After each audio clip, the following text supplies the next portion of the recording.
sticking with our training when life gets stressful. This is a challenge many of us have dealt with. I've dealt with this often. We have a period of time in our life where there's a lot more to do than normal. Maybe a lot of stressful events are happening. We feel overwhelmed. We feel too busy. We feel like there's not enough time in the day.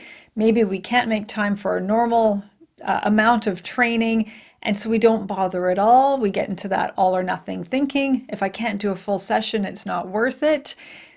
And this is a shame because that training is what can help us feel so much better and help us feel more in control of all the stuff happening in our lives, right? Like an intense training session, there's nothing like it for putting everything into perspective. It helps us feel stronger. It helps us feel more capable, right? But I totally get this. I've gone through this so many times, feeling like I just don't have time for that. I know it'll help me, but I can't do it right now. So what do we do?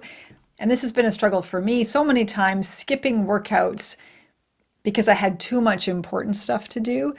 And I didn't prioritize my health and well-being enough. That's what was happening because we can always make time. We can absolutely always make time.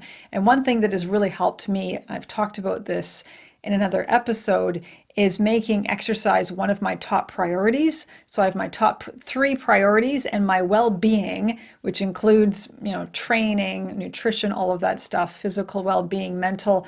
That is one of my top 3 priorities that I have to make time for every day. And it helps me in other areas of my life so much. So that's something that I've found really, really helpful is making training a priority no matter what. One thing I do is I make it part of my work day. I consider it part of my work day. It's an important part of my work day. I do train at or work at home and train at home, so it's feasible for me to do that, but I consider it as much of a priority as my work. And it does help me. It helps my productivity. I'm so much more efficient and focused when I'm working, when I get those training sessions in.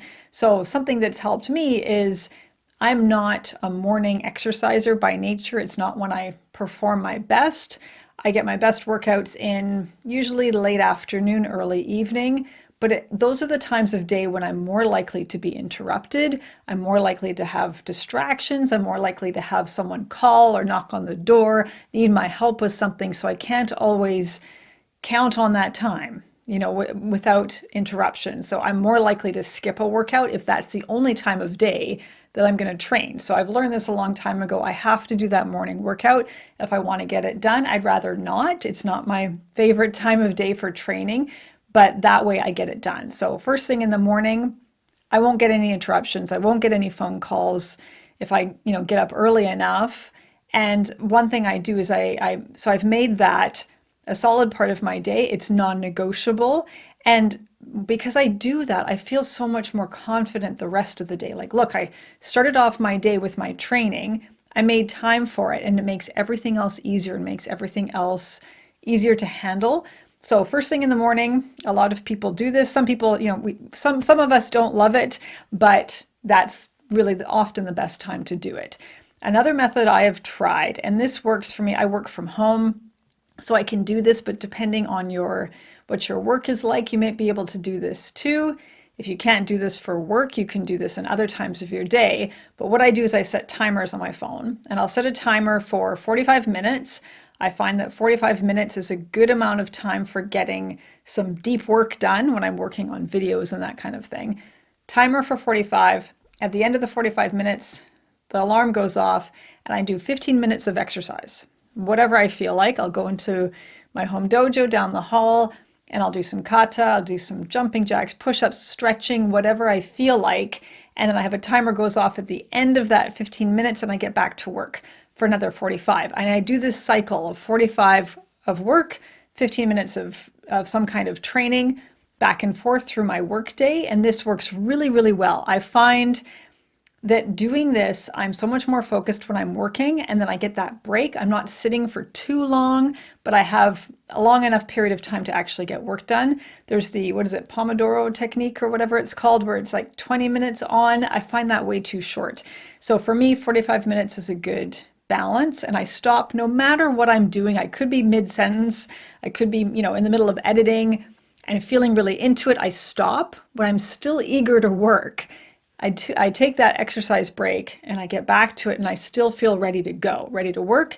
And I've had that nice physical break. So I find this works really, really well for me when I do this. Sometimes I forget to do this technique, but whenever I have done this, it's been a really helpful way for sneaking in exercise through my day. And those 15-minute sessions really add up. And because I'm not sitting for long, long periods of time, I don't really need a warm up during those 15 minutes. So I can just go and do whatever and then get back to it and sit down and get more work done. So that's something that really helps. If you can't do this during work, you can do it during other times of day, maybe on a day off. Maybe, you're doing housework, errands, you're running errands, you're working on hobbies at home, and you can set timers like this and take 15-minute activity breaks. Or maybe you're having a day you just want to play video games, binge watch your favorite show on Netflix. You can do this too at the end of every episode or at the end of every round of whatever game you're playing. Take a short break, get some exercise in, and then you can get back to it. So you can always make time this way. It's amazing how much training you can sneak in by doing this. So really what this comes down to is creating systems and setting boundaries, because distractions and interruptions are a part of life. And so creating systems, having a schedule, and setting boundaries, like eliminating distractions, that can be really, really helpful so that we can stick with our training when life gets crazy. So a really helpful thing is looking at your phone and figuring out how much of your day you spend on your phone, on certain apps. Look at how many hours of your day you spend doom scrolling. Just, you go on to check one thing. The next thing you know, you've gone from this app to this app to this app. It's a huge time suck, right? And this is something that I have found where a lot of the work I do involves my phone, but I have to be really careful about using it for productivity and not time wasting, because that can suck up all that time of my day where I'd rather be training, I'd rather be doing other things, right? So the phone is the biggest distraction for a lot of us. So you can put your phone on Do Not Disturb. You can put it on focus mode. This is something I do during my training sessions. My phone is on focus mode. No one can interrupt me. I'm busy training. It's a priority.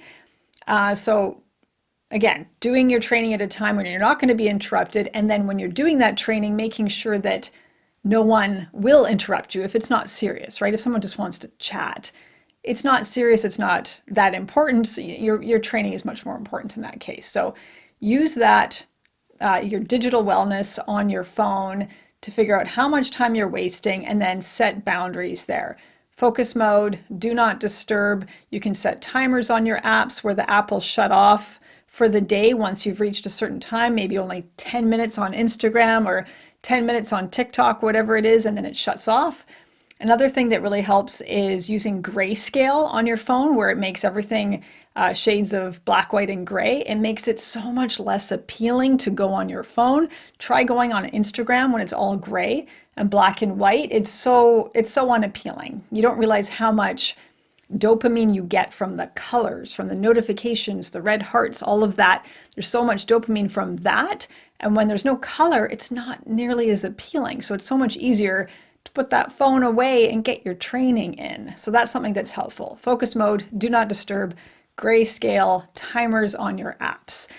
And what we're basically doing with this is we're making the desired behavior easier. So we're making our training easier to do by creating systems and schedules, and we're making the undesirable behaviors which interrupt our training or prevent our training from happening, we're making those harder to do. So I'm looking at things that we can control, like how much time we waste on apps, watching TV, that kind of thing, and setting boundaries there and making it less appealing to do those things so we can make time for our training.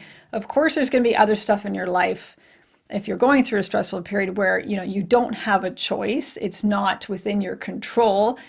That stuff you can't control, right? Like if there's a lot of crazy stuff happening, a lot of stressful stuff, you cannot control that. So look at the things you can control. Look at your social media consumption. Look at how what you're doing during the day that maybe you don't need to do right now so you can get some more training in. Look at the things that you can control and eliminate those distractions so you can make time for what's important, specifically your training. So another thing on the other side of this is making the training easier. So making the desirable behavior, the training, easier to do, keeping your gear out somewhere where you can see it, where visual We're a visual animal. When we see something, we're more likely to do it or engage with it. If you have your gear out, you're more likely to train. Another thing is having your workout clothes, whatever you train in, whether it's your martial arts uniform or gym clothes, whatever it is, put those on. Even if you don't really feel like training, put them on. You're more likely to do your training if you're already wearing the clothes. I do this in the morning. I get up, I get out of my pajamas, and I put on my workout clothes. I'm more likely to do the training because I'm already wearing the clothes. It's one less obstacle to overcome. I don't have to overthink it. It's like, well, okay, I'm wearing these sweaty workout clothes from yesterday. Maybe I should just do my training rather than just jumping in the shower and getting going with my day, right? So make it easier. Make the training easier to do. Eliminate obstacles. So make the desirable behavior easier to do. You're more likely to train if you're wearing the clothes. You're more likely to train if you see the gear. You're more likely to pick it up and use it. Also, create a space for training in your home if you don't already have one, or be creative with it. I've talked about training in my kitchen in the middle of cooking tasks. I'll take little breaks and I'll do some training. I have a broom handle. I'll often bring it into the kitchen with me, have it sitting in the corner by the door. In the middle of my cooking tasks, when I have a break, I'll grab that broom handle and I'll do some bow basics. And then I'll put it back and I'll do some more cooking, right? And I can easily sneak in training while I'm standing at the stove doing nothing, right? So think about ways that you can be creative. If you don't have a dedicated space, find a space where you can just sneak in that exercise, sneak in that training. You could, while you're watching TV, you could have some gear there on the floor, and on commercial breaks or ad breaks, you go down, pick up your nunchucks, go through a kata or whatever it is, do some jumping jacks, right? There's so many ways you can sneak in training like this. You could have a set of kettlebells. If you have stairs in your home, have the kettlebells at the top of the stairs. Every time you go down the stairs, grab the kettlebells, carry them to the bottom, put them down at the bottom, go about doing whatever you're doing. On the way back up, grab the kettlebells, bring them up, place them at the top. Easy ways that you can sneak in training. You just have to be creative.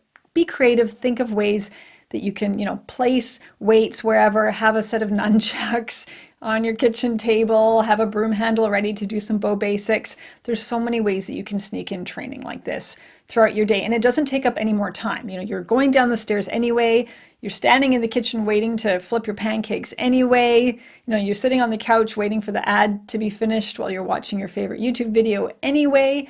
You may as well do some training in that time. So this is an easy way you can add training in your day, and it adds up. Those, a few minutes here and there, it adds up. And if you're not training right now anyway, it's absolutely worth it to do that. So don't get caught up in thinking it's not good enough because it's not a half hour or an hour straight. It absolutely is good enough. It's the difference between not doing it at all and doing little bits here and there, which is better.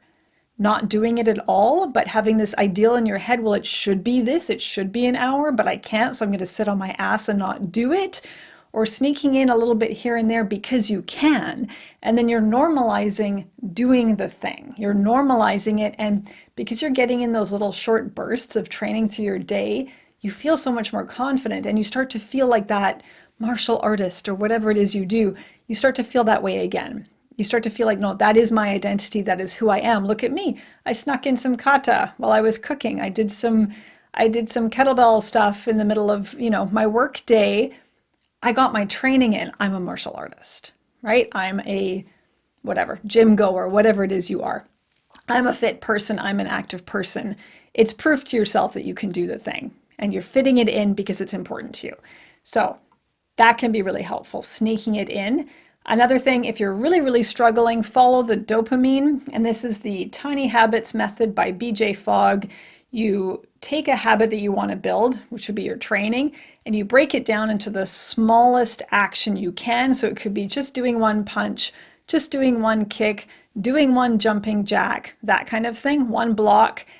And as soon as you've done the action, you celebrate. You do a little woohoo, or you give yourself a fist bump, or, high five or something like that. And then you get a release of dopamine when you do that. When we celebrate like that, we get that hit of dopamine, and that gets us wanting to do the action again. And you can tie it to something else, like every time you flip a pancake, you do one jumping jack and then you give yourself a woohoo, right? A little celebration. That can help solidify that habit. So you can practice this. Say, okay, every time I walk in the front door when I come home, I'm going to do one punch and then I'm going to celebrate. And then you'll find if you do this every time, it becomes a habit and you're more likely to continue training. Well, I've done one punch, I may as well do another. Maybe I'll do a block, maybe I'll do some kicks, right? Or every time I, go into my living room to pick up the remote control, I'll do one kata or something. You can build up easily that way. Follow the dopamine. It's really, really helpful for building habits like that. So you'll feel silly, when you do this to not continue your training. Like if you do one punch, you'll feel silly just to stop there. So this is a really easy way to build up a habit again. But don't fall into the this thinking of, well, I've done one punch, I have to do 2 hours next time. Don't rush this, especially if your life is crazy. Just keep it as small as possible. One jumping jack, one push-up, one punch, until that becomes effortless. And once you get to there, because that's the hardest part, right? Overcoming, going from nothing to something, that's the hardest part. Once you overcome that obstacle, then you can slowly build it up. Okay, I'll do 2 punches. Okay, I'll do 3. I'll do 3 jumping jacks. I'll do 4 push-ups, and slowly build it up without rushing it, because you have to honor that your life is stressful and crazy and difficult and you weren't doing any training not too long ago. So honor that and do it slowly, build it up. And it won't take long at all before you feel like, well, I did this much, I'm just going to do a full training session again. So this is an easy way to do that. Following the dopamine. So you're setting aside time in your day, you're sneaking in exercise sessions, you're making your gear visible and accessible, you're creating space in your home to do your training, or at work, or whatever it is, wherever it is you can sneak in training, making space for it, wearing clothing that signifies, hey, it's time to train right now, and then breaking it down into really, really small actions so it's easy to do. And it seems dumb to not do it. It seems dumb to not do it when it's just one push-up or just one punch, right? But when we tell ourselves it has to be an hour, my life is too crazy. Well, you can't fit in that hour. You can't, but you can fit in one punch. You can fit in one block. Absolutely. So I think a lot of this comes down to sometimes our lives are too crazy, and I've gone through this, a couple of years ago or 3 years ago when my mom passed away and all the crazy stuff was happening. I made time for my training because I worked at a dojo, but I didn't feel like training at all. I wouldn't have done it otherwise. And then I stopped training at home. I hardly ever trained at home during that time because I was so overwhelmed.